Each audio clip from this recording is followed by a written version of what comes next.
오늘 계신 말씀 함께 봉독하겠습니다. 느헤미야서 6장 1절에서 13절까지 말씀. 느헤미야서 6장 1절에서 교독하시고 마지막 13절은 한 목소리로 합독하겠습니다. 느헤미야서 6장 1절에서 13절. 제가 가진 성경 구약 733페이지 있습니다. 1절입니다. 산발락과 도비아와 아라비아 사람 게셈과 그 나머지 우리의 원수들이 내가 성벽을 건축하여 허물어진 틈을 남기지 아니하였다함을 들었는데 그때는 내가 아직 성문에 문짝을 달지 못한 때였더라. 산발락과 게셈이 내게 사람을 보내어 이르기를 보라, 우리가 오노 평지 한 촌에서 서로 만나자 하니 실상은 나를 해하고자 함이었더라. 내가 곧 그들에게 사자들을 보내어 이르기를 내가 이제 큰 역사를 하니 내려가지 못하겠노라. 어찌하여 역사를 중지하게 하고 너에게로 내려가겠느냐 하매 그들이 4번이나 이같이 내게 사람을 보내되 나는 꼭 같이 대답하였더니 산발랏이 5번째는 그 종자의 손에 봉하지 않은 편지를 들려 내게 보냈는데 그 글에 이르기를 이방 중에도 소문이 있고 바스무도 말하기를 너와 유다 사람들이 모반하려 하여 내가 그 말과 같이 왕이 되려 하는도다. 또 내가 선지자를 세워 예루살렘에서 너를 들어 선전하기를 유다에 왕이 있다 하게 하였으니 지금 이 말이 왕에게 들릴지라. 그런즉 너는 이제 오라 함께 의논하자 하였기로 내가 사람을 보내어 그에게 이르기를 내가 말한 바 이런 일은 없는 일이요 내 마음에서 지어낸 것이라 하였나니 이는 그들이 다 우리를 두렵게 하고자 하여 말하기를 그들의 손이 피곤하여 역사를 중지하고 이루지 못하리라 함이라. 이제 내 손을 힘있게 하옵소서 하였노라. 이후에 우에다에벨의 손자 들라의 아들 스마야가 드문 분출하기로 내가 그 집에 가니 그가 이르기를 그들이 너를 죽이러 올 터이니 우리가 하나님의 전으로 예수 안에 머물고 그 문을 닫자. 저들이 반드시 집 밤에 와서 너를 죽이리라 하기로 내가 이르기를 나 같은 자가 어찌 도망하며 나 같은 몸이면 누가 외소에 들어가서 생명을 보존하겠느냐. 나는 들어가지 않겠노라 하고 깨달은즉 그는 하나님께서 보내신 바가 아니라 도비아와 산발랏에게 뇌물을 받고 내게 이런 예언을 함이라. 13절입니다. 그들이 뇌물을 준 까닭은 나를 두렵게 하고 이렇게 함으로 범죄하게 하고 악한 말을 지어 나를 비방하려 함이었느니라. 아멘. 오늘은 노예 해방으로 유명한 링컨 대통령과 관련된 에피소드 하나를 소개하면서 말씀을 시작하려고 합니다. 링컨이 대통령이 되기 전에 여러분 일리노이아주에서 변호사로 일했던 그런 전력이 있었는데요. 그 당시에 일리노이아주에서는 아주 유명한 변호사, 맡은 사건마다 다 승소하는 것으로 영성에 자자한 스탠턴이라는 이름의 아주 유능한 변호사가 활동하고 있었습니다. 그런데 이 스탠턴이 상류층 출신에 또 다른 사람에게 전혀 꿀리지 않는 엘리트 중에 엘리트인 건 좋은데 그러다 보니까요 사람들을 좀 무시하는 경향이 있었던 것 같아요.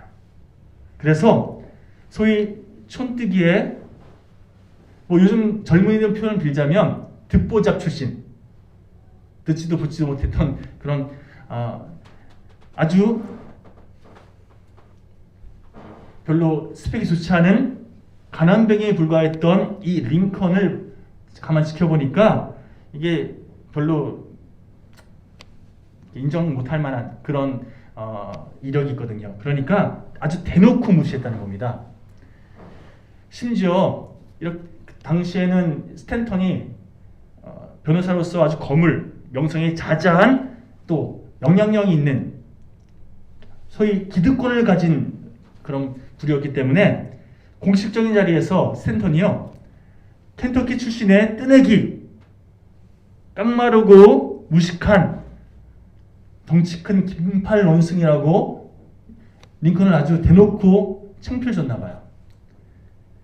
이렇게 모욕하고 비아냥거리는 스탠턴의 갑질이죠. 쉽게 말하면 경력도 부족하고 또 힘도 없었던 링컨이 얼마나 힘든 그런 시간들을 보냈겠습니까? 근데 여러분 시간이 한참 지난 데에 링컨이 미국의 16대 대통령이 되지 않았습니까? 그러고 나서 놀라운 일이 하나 벌어졌습니다. 링컨이 국방부 장관으로 이 스탠튼 보여주시겠습니까?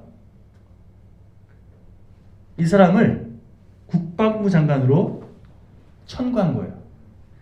사람들이 특별히 링컨의 측근들이 어떻게 링컨 당신을 모욕하고 무시했던 이 사람을 국방장관으로 쓰십니까? 하면서 적극적으로 말렸다는 거예요. 그건 말도 안 되는 거라고, 그러지 마시라고. 그때 링컨이 이렇게 말했습니다. 지도자는 공과 사를 구분할 줄 알아야 합니다.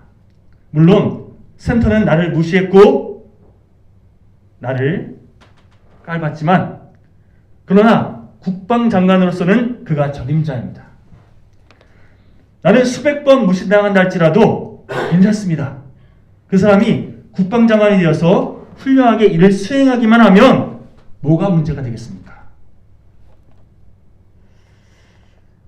지금 우리나라에도 이런 지도자가 있었으면 좋겠습니다. 그렇죠? 나 무시당해도 그 일을 잘 감당할 수 있는 사람 나는 기꺼이 쓰겠습니다. 이런 일들이 벌어지면 우리나라도 참 많은 회복이 있지 않겠습니까? 스탠턴이 어안이 벙벙해서요. 나를 국방장관에 세우는 목적이 뭡니까? 내 위에 군림하면서 나를 조롱하고 싶은 겁니까? 하고 반문하니까요. 링컨이 이렇게 대답합니다. 사실 나도 한동안은 당신이 싫었습니다. 하지만 당신이 법정에서 아주 열정적으로 일하는 그 모습을 제가 지켜보면서 이런 생각이 들었습니다. 저 사람에게 일을 맡기면 안심할 수 있겠구나. 일을 참 잘한다는 거예요. 그러니 일 잘하는 사람에게 그 일을 맡기는 게 이게 현명한 거 아니겠습니까? 이게 링컨의 입장이었던 거죠.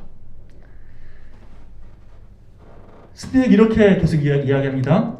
당신처럼 일을 잘하고 책임감 있게 맡은 일 수행하는 능력 있는 사람이 필요합니다.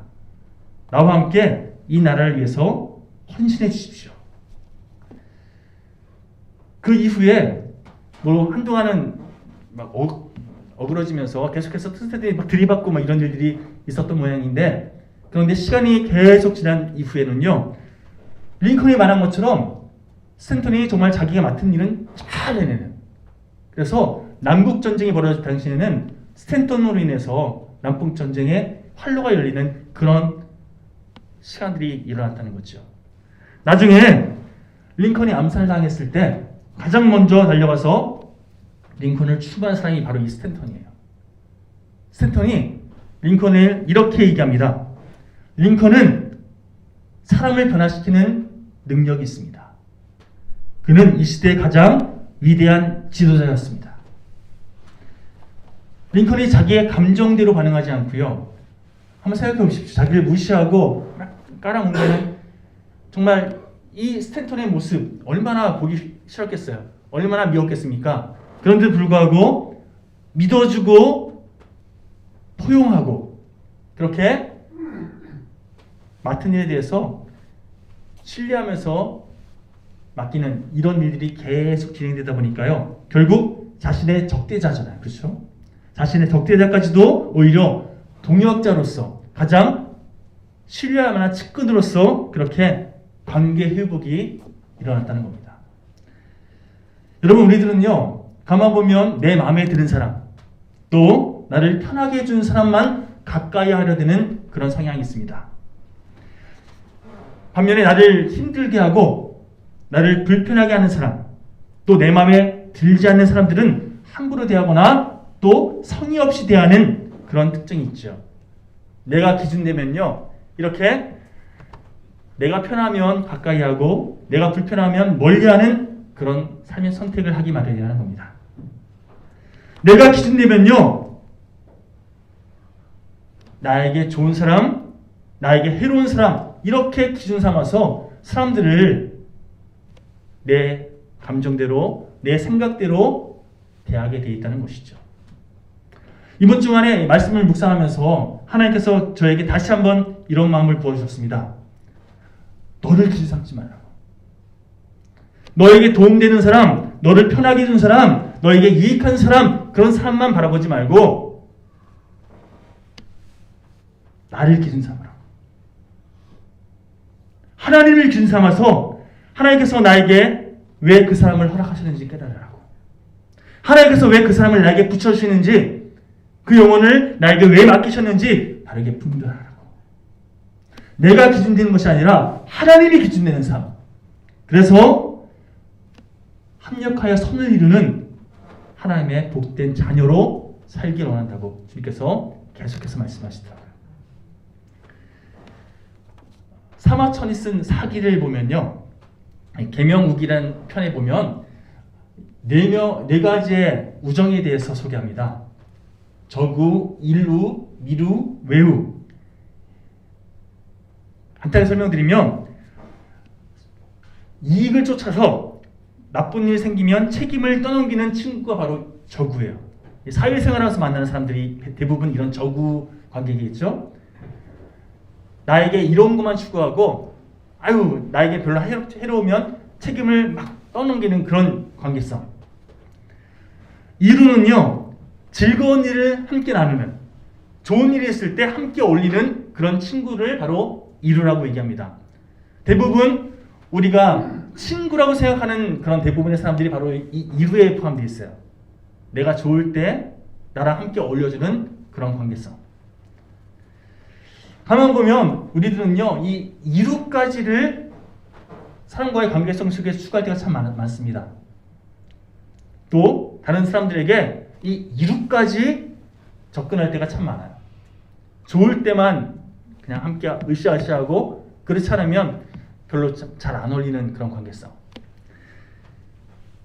사회생활을 하면서 만나는 사람들 대부분 이 저구에 머물거나 잘해야 이루까지 그렇게 만나게 돼 있지만, 여러분 간절히 바라는 것은요, 우리 영일교회 모든 교우들은요, 좀 더 성숙한 관계, 다시 말해서 밀우 또 외우의 그런 단계까지. 밀우는 서로 친밀한 마음을 나누면서 서로의 어려움을 도와줄 수 있는 관계예요. 외우는요, 의리를 지키면서 서로의 잘못을 잡아줄 수 있는, 때로는 싫은 소리까지 하면서까지 그 사람을 도와줄 수 있는 그런 진실한 관계를 말합니다. 우리 영일교회 모든 교우들이 미루를 넘어서서 외우의 단계까지 나갈 수 있는, 서로 성장시켜주고 성숙시켜주는, 주님 안에서 함께 성장하는 복된 관계성이 맺어지길 간절히 소망합니다. 이를 위해서 주님 안에서 하나 되어야 됩니다. 내 생각, 내 경험이 앞서지 않고 주님이 우리를 통해서 일하실 수 있도록, 주님이 서로 간에 중심에 있는 그런 관계가 맺어질 때에 이런 아름다운 관계성이 우리에게 일어나게 될 줄 믿습니다. 여러분, 하나님 사랑 안에서 서로의 연약함과 부족함을 채워줄 줄 아는, 서로가 성숙되게끔 돕는, 말마따나 주님의 몸된 공동체로서 아름답게 성장하는 우리 영일교회가 되길 소망합니다. 제가 저희 아내와 함께 결혼했을 때 첫날 밤에 이런 약속을 서로에게 했어요. 서로를 성장시켜주는 존재가 되자고. 이게 참 쉬운 게 아니더라고요. 서로를 성장시켜, 나만 성장하려면 내가 원하는 대로 막 체험되지만, 서로를 성장시켜주려면요, 내가 상대방에게 맞출 줄도 알아야 되더라고요. 상대방이 부족한 점을 채워줄 줄 알아야 되더라고요. 우리가 주님 안에서 서로를 성장시켜주는 아름다운 주님의 공동체 되기를 다시 한번 축원드립니다. 우리 그런 의미에서 여러분에게 이렇게 믿음으로 선포했으면 좋겠습니다. 당신의 부족함을 제가 채워드리겠습니다. 가족끼리 먼저 함께 바라보면서 얘기할까요? 내가 당신의 부족함을 채워주겠습니다. 자, 가족, 우리 주님 안에서 한 가족이잖아요. 우리 서로 다시 한번 옆 사람 다시 바라보시면서 내가 당신의 부족함을 채워드리겠습니다. 시작. 아멘. 정말 그랬으면 좋겠습니다. 이게 주님께서 우리에게 원하시는 한몸 공동체의 아름다운 가치관인 줄 믿습니다. 더불어서 이렇게 다시 한번 선포합니다. 서로를 성장시켜주는 동역자가 됩시다. 시작. 서로를 성장시켜주는 동역자가 됩시다. 아멘. 이런 가치관으로 우리가 어디 있든 서 있으면요, 다른 사람을 성숙시키고 성장시키는, 또 다른 사람 통해서 내가 성장되어지는 그런 아름다운 주님의 일하심을 누리게 될 줄 믿습니다. 자, 오늘 말씀 묵상하면서 희한하죠? 이 같은 맥락의 내용들을 계속해서 하나님께서 보여주시는 것 같아요. 예전에 보았던 아주 유명한 책이고 베스트셀러이자 삼성그룹에서 직원들에게 필수 도서로 추천했던 책, 미스터 초밥왕이라는 이 만화의 내용이 떠오르더라고요. 제가 삼성에서 직원들에게 필수 도서라는 얘기 듣고 나서 제가 책을 쫙 한번 읽어봤어요. 그런데 마지막 권 누가 이렇게 보여줬는데 마지막 권에서 제가 은혜 받았습니다. 오, 은혜 받았어요, 정말. 간단하게 내용을 설명드리면요, 쇼타라는 이름의 이 주인공이 여러 가지 어려움을, 시련을 다 이겨내고 결국에는 최고의 초밥왕이 되는 이 과정을 소개하는 그런 내용인데요. 이 쇼타에게 있어서 세상적인 기준으로 보면 걸림돌인, 다시 말해서 적대자, 이름도 참 사사키라는 이름의 못된 사사키라는 이름의 적대자가 계속해서 괴롭혀요.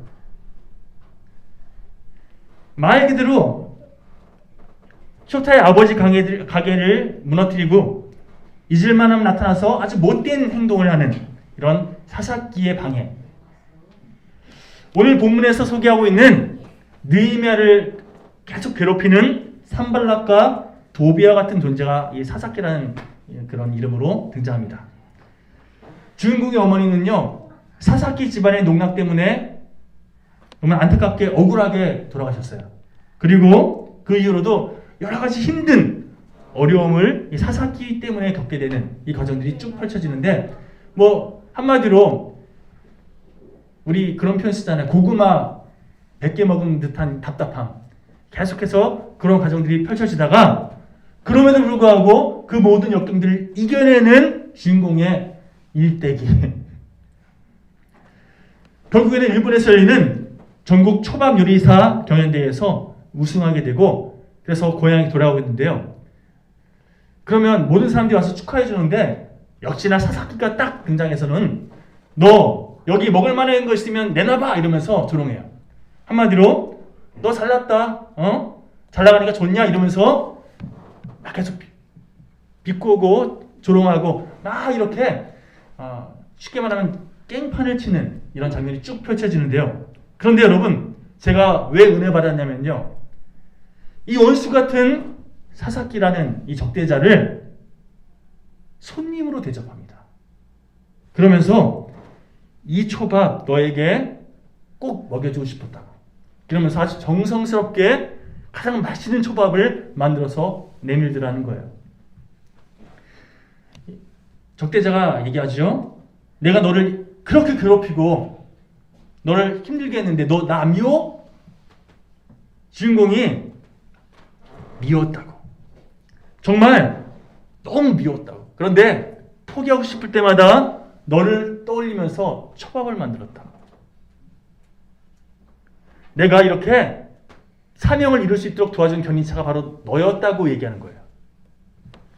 그러면서 너는 나의 적이 아니다.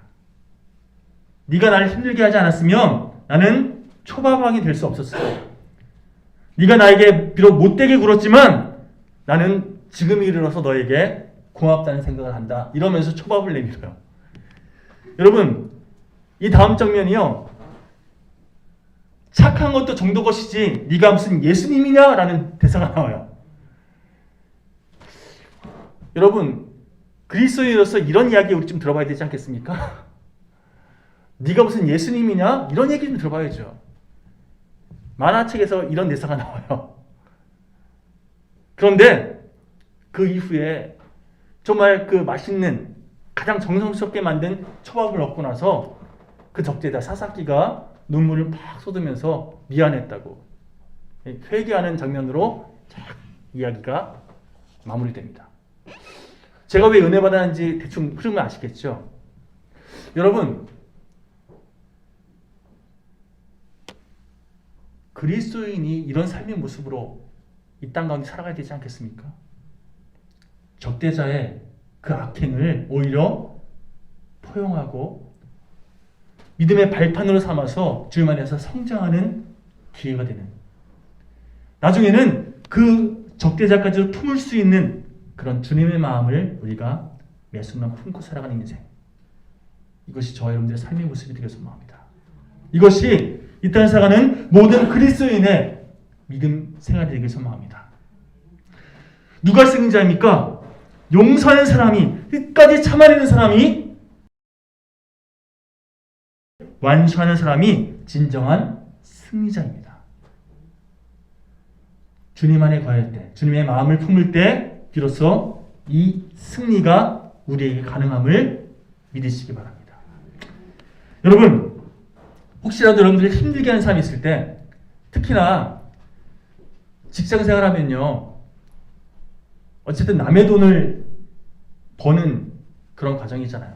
얼마나 못되게 구는 사람들이 많은지, 얼마나 이기적인 사람들이 많은지, 그런 사람들 흔히 뒷담화하면서 같이 그렇게 비아냥거리고 함께 싸잡아 욕하는, 여기에 함께 어울리지 마시고요. 미워하길 선택하지 마시고요. 물론 그런 감정이 여러분들을 주도할 때가 있습니다. 그러나 그 사람과의 그 관계를 기도 제목 삼아서, 다시 말씀드립니다. 그 사람이 나를 힘들게 하는 그 모든 일들을 기도 제목 삼아서 하나님을 의지하는 기회로 삼으십시오. 그럴 때 하나님의 뜻을 깨닫고 하나님의 일하심을, 그래서 영적으로 한 단계 더 성숙되어지는 그런 복된 인생이 될 줄 믿습니다. 여러분, 나를 힘들게 한 그 사람까지 내가 품는 넓은 그릇이 되면요, 어제는 품지 못했던 그 사람을 오늘은 내가 품을 수 있게 되면요, 여러분, 하나님께서는 더 많은 영혼들을 나에게 맡기십니다. 우리가 그런 하나님께서 더 많은 영혼을 맡기실 수 있는 넓은 그릇으로 더욱더 가다듬어져가는, 또한 그런 복된 인생, 복된 교회가 되기를 간절히 축원드립니다. 자, 지금 말씀드린 내용 기반으로 해서 오늘 본문 말씀을 살펴보기 원하는데요. 자, 우리 계속 살펴봤던 것처럼 이스라엘이 바벨론 제국에 의해서 멸망당합니다. 그러고 나서 바벨론에게 있어서 바벨론에게 포로로 끌려가서 70년 이상을 그렇게 힘든 시간을 보내게 되는데요. 바벨론이, 중동의 패권을 잡고 있던 바벨론이 페르시아, 성경에는 바사라고 소개되는 이 페르시아 제국에 의해서 망하게 되고 나서 바벨론이 통치하고 있던 많은 나라들이, 많은 그런 피지배 국가들이 페르시아에게 지배당하게 되고, 그러면서 페르시아 제국이 바벨론의 그런 어떤 정책에 이어가면서 너희들 힘들었지? 우리가 너희들에게 자유를 줄게 하면서 포로된 사람들을 다시금 풀어주는 이런 정책을 진행하는데요. 성경은 이야기 증거합니다. 페르시아 왕이 정책적으로 행한 이 일들이 사실은 하나님의 뜻이었다고, 하나님의 섭리에 의해서 이 일들이 가능한 거라고. 하나님의 섭리 가운데 고레스의 마음을 하나님께서 주장하셨고, 그래서 바벨론의 포로로 잡혀왔던 이스라엘 백성들이, 사실은 이스라엘 백성뿐만 아니라 모든 민족들이 자신의 나라로, 고향으로 돌아가는 이런 조치가, 칙령이 선포되는데요. 이 일로 인해서 이스라엘 백성들이 정말 꿈에도 그렸던 예루살렘으로 돌아가는 이런 은혜를 경험하게 됩니다. 자, 그런데 여러분, 인원이 워낙에 많이 끌려왔다 보니까요, 한꺼번에 다 이동하는 건 좀 무리가 있고, 그래서 1차, 2차, 3차에 걸쳐서 그렇게 예루살렘으로 귀환하게 되는데, 물론 다 귀환하지 않습니다. 70년이라는 시간이 굉장히 오랜 시간이잖아요. 그래서 이미 그 지역에서 정착해서 여기가 조사원이 남아있는 사람들도 있었어요. 그러나 어쨌든 많은 사람들이 예루살렘으로 들어가는데요. 첫 번째 1차 귀환에는 스룹바벨이라는 사람의 주도하에 성전을 재건하기 위한 그런 일들을 진행했고요. 2차 귀환 때는 에스라라는 학살의 주도하에 그곳에서 말씀 회복이 일어났고요. 3차 회복, 오늘 본문에 소개하는 느헤미야를 중심으로 해서 이제 예루살렘 성벽, 다시 말하면 다시금 이스라엘이 회복되는 그런 기반을 다지는 이런 일들이 진행되었다는 거죠. 여러분, 이렇게 다시금 이스라엘을 회복시키기 위해서 먼저 예루살렘 성의 성벽을 재건하는 이 일에 집중하고 있던 느헤미야에게 방해 세력이 나타납니다. 아까 쇼타라는 사람을 괴롭혔던 사사기처럼 오늘 본문에는요, 느헤미야를 괴롭히는 도비야와 산발랏이라는 사람이 계속 끝까지 물고 늘어서요.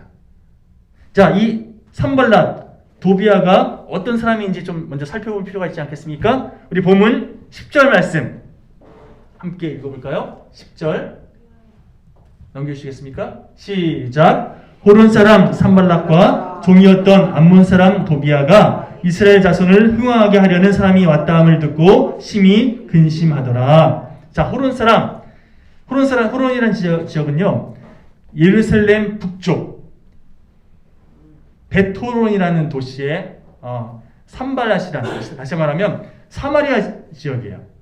사마리아 지역의 총독이었던 산발랏과 또 암몬 사람 도비야. 여러분, 암몬이란 민족은요, 여러분 아브라함의 조카 롯 아시죠? 롯이 불로 심판받았던 소돔성에서 탈출한 이후에 그 딸들이 아빠에게 술을 먹이고 이렇게 동침해서 얻게 된 자녀들이 있는데요.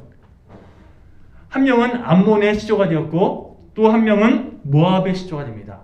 암몬과 모압은 계속해서 이스라엘 백성들을 괴롭히는 적대 민족이 되죠. 그 중에서 암몬은요, 다윗 왕이 암몬을 정벌을 한 이후로는 이스라엘을 섬기는 조공코가 됩니다. 그래서 오늘 본문에 보시면 종이었던 이라는 표현이 있죠. 이 암몬 족속은요, 이스라엘 백성들에게 계속해서 종을 해왔던 종과 같은 그런 주정관계로 맺혀있던 관계였다는 거예요. 그런 암몬 족속의 총독인 도비야가 이제 그동안 이스라엘 백성들이 다 빠져나가서 그 지역의 패권을 장악하고 있었는데, 그 지역의 영향력을 그들이 휘두르고 있었는데, 느헤미야가 와서 그들의 자신들의 영향력을 뺏어간다 그러니까 뭔가 못마땅하잖아요. 자신들의 이 권한 움켜잡고 안 뺏기려 노력할 거 아니겠습니까? 그러니 자신들의 이권 빼앗기지 않기 위해서 느헤미야를 계속 방해하는 이런 세력이 된 거죠. 자, 감정적으로 계속해서 이런저런 묘책을 생각해내서 느헤미야를 괴롭히고 또 심지어는 느헤미야를 죽이려고 했습니다. 그래야 자신들의 이 권한을 빼앗기지 않을 테니까, 계속 유지할 수 있을 테니까요. 산발랏과 도비야가 힘을 합쳐서 이렇게 느헤미야를 괴롭히고 작당하니까요, 느헤미야가 사실 힘이 있는 피르시아의 왕의 술 따르는 관원장의, 요즘으로 따지면 비서실장 같은 그런 막강한 권한을 가졌던 사람이라고 말씀드렸잖아요. 그럼에도 불구하고 그거 다 포기하고 이스라엘 회복을 위해서 애쓰는 일에 최선을 다하기 위해서 와 있는데 계속 자기를 방해하니 얼마나 불편하고 힘들었겠습니까? 인간의 생각으로 자신의 어떤 그동안 페르시아에 자기가 누리고 있었던 그 권한, 이거 내가 발휘해야지 마음 먹으면 얼마든지 자신의 권한, 자신의 인맥을 동원해서 지방의 한 관리 얼마든지 제거할 수 있거든요. 그런데 느헤미야는요, 인간적인 방법으로 이 일을 진행하려고 하지 않았습니다. 하나님 뜻 안에서 다만 하나님께서 우리를 통해 어떻게 일하시는지 하나님께 쓰임받기를 소망하며 하나님께서 맡기신 일에만 최선을 다하는 선택을 했다는 거죠. 오늘 본문 6장은요, 특별히 느헤미야에게 닥친 가장 최고의 위기의 순간을 소개합니다. 우리 다시 한번 본문 1절에서 2절 말씀 함께 공독해 볼까요? 1절 2절 시작. 산발랏과 도비야와 아라비아 사람 게셈과 그 아버지 우리들의 원수들이 내가 성벽을 건축하여 허물어진 틈을 남기지 아니하였다함을 들었는데 그때는 내가 아직 성문에 문짝을 달지 못한 때였더라. 산발랏과 게셈이 내게 사람을 보내어 이르기를 오라 우리가 오노 평지 한 촌에서 서로 만나자 하니 실상은 나를 해하고자 함이었더라. 산발락과 도비아 이 적대 세력이 느헤미야를 이제 죽이기로 작정하고 함정을 파고 기다렸다는 거예요. 이제 마지막 성문만 달려드는 마지막 최종 이 작업을 앞두고 정말 집중해서 그 사역에 올인해야 되는 그 타이밍에 느헤미야에게 너 우리 좀 만나야 된다 하고 느헤미야 계속 우리 만나러 와라 제안했다는 거죠. 인간적으로 느헤미야는요 자기를 괴롭히고 자기 힘들게 하는 이 산발락 도비아 이 갈등을 빨리 해결하고 싶은 마음이 분명히 있었을 겁니다. 그렇죠? 여러분 뭔가 집중해서 해야 되는데 계속 옆에서 찔러대고 힘들게 하면 나를 불편하게 하는 사람 빨리 이 관계성, 이 문제 해결하고 내가 해야 할 일에 집중하는 것이 우리들의 가장 편하게 생각하는 어떤 일의 방법 아니겠습니까? 그래서 빨리 그냥 만나서 해결해 버릴까? 이런 마음 얼마든지 품을 수 있는 게 우리들의 선택인데 그러나 여러분 느헤미야는요 그들이 제시하는 그들이 요구하는 이 요청에 반응하지 않고 나는 지금 하나님께서 맡기신 사명에 집중해야 할 때입니다 하고 그들과 만나기를 선택하지 않았습니다. 나는 지금 사람을 만나는 것이 시급한 게 아니라 하나님께서 맡기신 사명에 집중하는 것이 더 시급하다는 것을 확신하면서 내게 맡겨진 사명에 집중하기를 선택했다는 겁니다. 여러분 인간적인 문제 또 우리의 우선순위 이거 이렇게 처리하면 되겠지 하는 근데 세상적인 방법 우리는 그것을 너무 의지할 때가 많아요. 하지만 여러분 하나님께서 나와 함께 하심을 믿고 하나님께서 행하실 믿음으로 나에게 주어진 사명에 집중할 줄 알면요 결국 하나님께서 그 모든 것들을 다 주님이 뜻 안에서 해결해 주십니다. 오늘 본문 3절에 보면 제가 봉독해 드리겠습니다. 내가 곧 그들에게 사자들을 보내어 이르기를 내가 이제 큰 역사를 하니 내려가지 못하겠노라. 어찌하여 역사를 중지하고 너희에게로 내려가겠느냐 하며 이 말은요 산발락과 도비아의 만남 회피했다는 게 아니에요.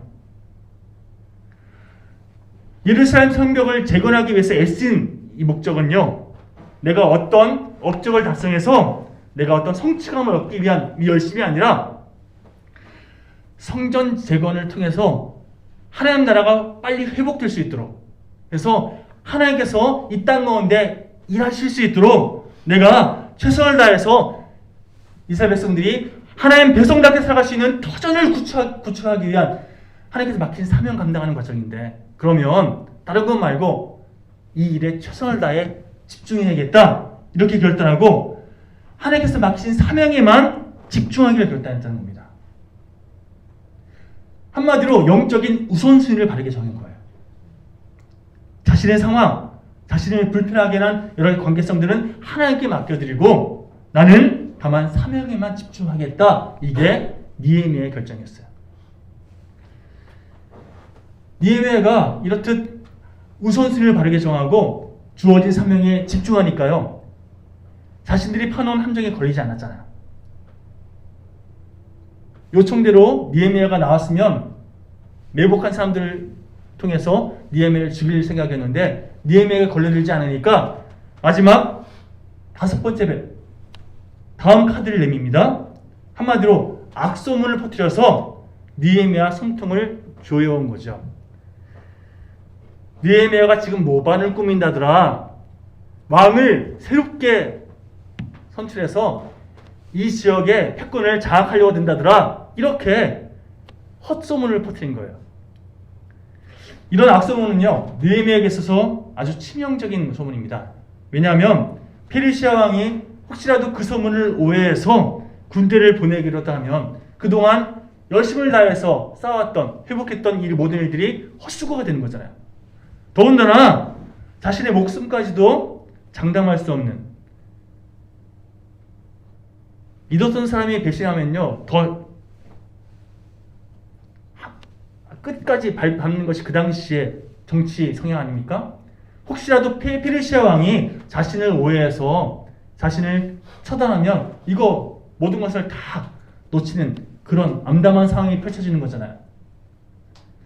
더군다나 믿었던 사람에게 갈등을 지키는 일까지 벌어집니다. 오늘 본문 10절 이하에 보면 느헤미야의 측근, 우리 10절부터 11절까지 함께 다시 한번 봉독해 볼까요? 시작! 이후에 메다벨의 손자 들라의 아들 스마야가 두문불출하기로 내가 그 집에 들어가니 그가 이르기를 그들이 너를 죽이러 올 터이니 우리가 하나님의 전으로 가서 외소 안에 머물고 그 문을 닫자. 저들이 반드시 밤에 와서 너를 죽이리라 하기로 내가 이르기를 나 같은 자가 어찌 도망하며 나 같은 몸이면 누가 외소에 들어가서 생명을 보존하겠느냐. 나는 들어가지 않겠노라 하고. 스마야는요 느헤미야의 측근이에요. 최측근이에요. 그런데 어느 날 두문불출 이렇게 잘 얼굴도 안 보이고 그러니까 느헤미야가 직접 찾아가서 무슨 일이냐 물어보니까요. 스마야가 내가 당신 죽이려고 하는 이야기를 들었다고. 오늘 당신을 죽이려고 누가 찾아올 텐데 우리 숨자고 외소라는 이 장소가 지성소를 의미합니다. 지성소에 숨어 이렇게 몸을 잘 감추면 아마도 우리 못 찾아서 살 수 있을 거라고. 그러니 외소, 지성소에 가서 좀 몸을 숨기자고. 이렇게 조언을 해줘요. 그 말을 듣고 느헤미야가 마음을 정하죠. 나는 지성소에 들어갈 수 없다고. 왜요? 하나님께서 지성소는 오직 제사장만 들어가라고 명하신 곳이거든요. 나 같은 몸이면 이게 뭐 뚱뚱하고 이런 표현이 아니라요. 나는 제사장이 아니라는 거예요. 그러니 나는 하나님께서 명하신 그 지성소에 함부로 들어갈 수 없다라고 고백하고 있는 거예요. 하나님께서 정하신 뜻에 위배되는 거 나는 행할 수 없다라고 고백하고 있는 겁니다. 비록 내가 오늘 밤 죽게 된다 할지라도 나는 하나님의 원칙대로 순종하겠다라고 고백하고 있는 거예요. 결국 어떻게 됩니까? 하나님께서 느헤미야를 보호하시고 머리털 하나 상하지 않고 안전하게 끝까지 사명을 완수하는 다음 과정이 펼쳐지게 되죠.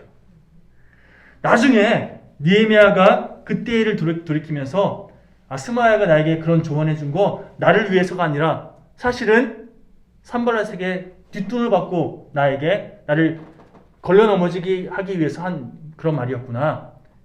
이게 무슨 얘기냐면요. 만약 느헤미야가 지성소에 몸을 숨겼으면 이런 소문이 퍼졌을 거예요. 하나님의 말씀 어긴 사람입니다. 하나님께서는 제사장만 지성소 들어가라고 하셨는데 느헤미야가 자기 목숨 살리려고 지성소에 들어갔어요. 저런 사람을 어떻게 믿고 따를 수 있습니까? 이렇게 소문을 냈을 거예요. 그러면 느헤미야는 이후의 과정 속에서 사명 감당하는 여러 가지 방해여서 걸림돌이 생겼겠죠. 하나님 말씀대로 순종하게 선택했더니 오히려 그 걸림돌들 걸려 넘어지지 않고 끝까지 하나님의 함께 하심을 경험했던 이 모든 과정들. 우리가 살아가면서 이런 일들 참 많이 비일비재하게 벌어집니다. 한마디로 타협하게 만드는. 이 정도면 됐지 뭐. 이 정도면 다 이해하실 거야 싶은 그런 타협들.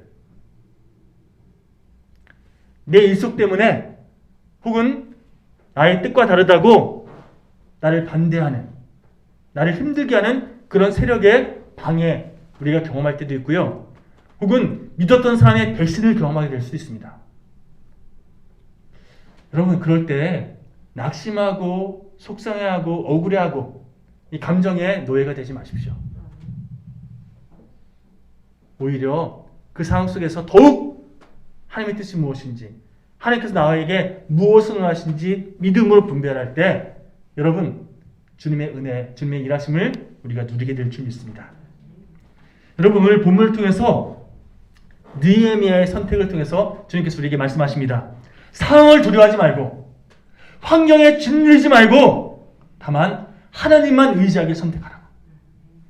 하나님만 바라보고 하나님만 온전히 의지할 때 하나님께서 우리를 담대하게 하시고 우리의 삶을 지켜주시고 또한 하나님 뜻 안에서 우리를 승리케 하시는 그 은혜를 누리게 되어 있다고. 말씀을 이렇게 정리하겠습니다. 오늘 본문에 등장하는 사람들을요, 크게 두 부류로 구분할 수 있다고 생각합니다. 한 부류는 비전의 사람, 하나님의 뜻을 붙잡고 하나님 말씀대로 순종하는 비전의 사람. 또 한 부류는 비라는 단어로 시작하는 것과 똑같은데 비난의 사람.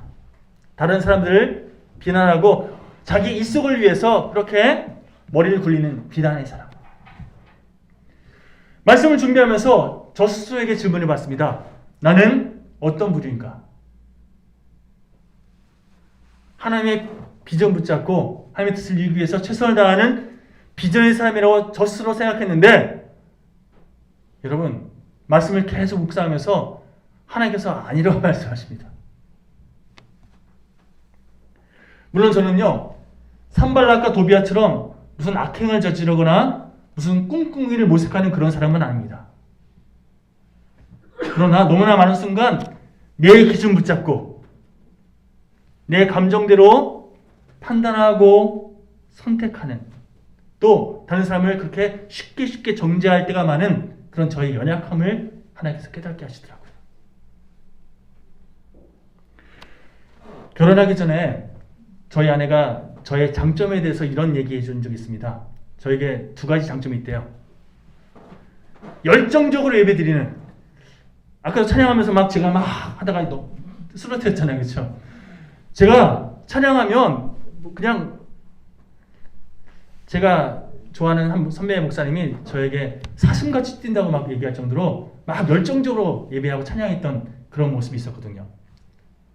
그렇게 열정적으로 예배드리는 모습이 당신의 첫 번째 매력이라고. 두 번째는 순수하고 긍정적이라고. 부정적인 접근 말고 긍정적인 그런 평가를 더 많이 이야기하는 게 참 보기 좋다고 그런 얘기 해줬던 기억이 나요. 그런데 농담이 아니라 제가 그 당시엔 정말 그랬거든요. 제 어렸을 때 참 여러 가지 가정적인 여러 가지 상황 속에서 제가 참 비관적이고 막 이런 시간을 보냈다고 말씀드렸죠. 그런데 하나님의 은혜를 경험하고 성령 충만을 경험하고 나니까 하나님께서 저를 가다듬어 가시면서 부정적인 것보다 긍정적인 것들, 주님의 소망을 더 많이 붙잡게 되는 이런 시간을 보내다 보니까요, 저희 아내가 얘기했던 그런 모습이 저에게 정말 있었거든요. 그런데 여러분, 제가 인생의 굴곡을 넘나드는 이 시간을 더 보내면서 예전에 저를 주도했던 그 인생의 쓴뿌리들이 다시금 올라오더라고요. 그러면서 다른 사람들에게 좋은 모습보다 자꾸 비관적인 모습들, 안 좋은 모습이 더 많이 보이게 되고 평가하게 되고 판단하게 되는 그런 쓴뿌리가 저를 계속 더 많이 주도하는 시간들이 있더라는 거죠. 긍정으로 가득했던 제 입술이 정죄의식과 판단으로 다시금 채워지고, 소망으로 충만했던 저의 마음이 비교의식, 비난으로 채워질 때가 더 많았던 저의 지난 시간들을 하나님께서 깨닫게 하시더라고요. 여러분, 다시금 제 자신에게 결단하고 소망합니다. 옛모습으로 회개하지 말고 예수 그리스도 분량까지 오히려 성장해 나가는 복된 인생 되기 원합니다. 주님, 제 영혼이 다시 회복되기 원합니다. 주님의 마음을 더 온전히 품기 원합니다. 주님의 사랑으로 가득가득 채워지기 원합니다. 주님의 마음으로 온전히 채워지기 원합니다. 주님, 제 마음 붙잡으십시오. 제 생각을 주장해 주시옵소서. 제 입술을 매 순간 주장하여 주시옵소서. 이번 주간 제 기도 제목입니다. 아니, 계속해서 이 기도 제목 붙잡고 기도할 생각입니다. 현재 바라는 것은 이 기도가 저 혼자만의 기도가 아니라 저 여러분들의 매 순간의 기도로 승화되기 원합니다. 하나님, 주님으로 채워지기 원합니다. 주님의 은혜로 이 땅을 회복시키기 원합니다. 함께 결단하시면서 하나님께 아름답게 쓰임받는 우리 영일교회 모든 교우들 되시기를 다시 한번 축원드립니다. 우리 이 찬양 함께 고백하시면서 함께 결단하는 시간 되었으면 좋겠습니다.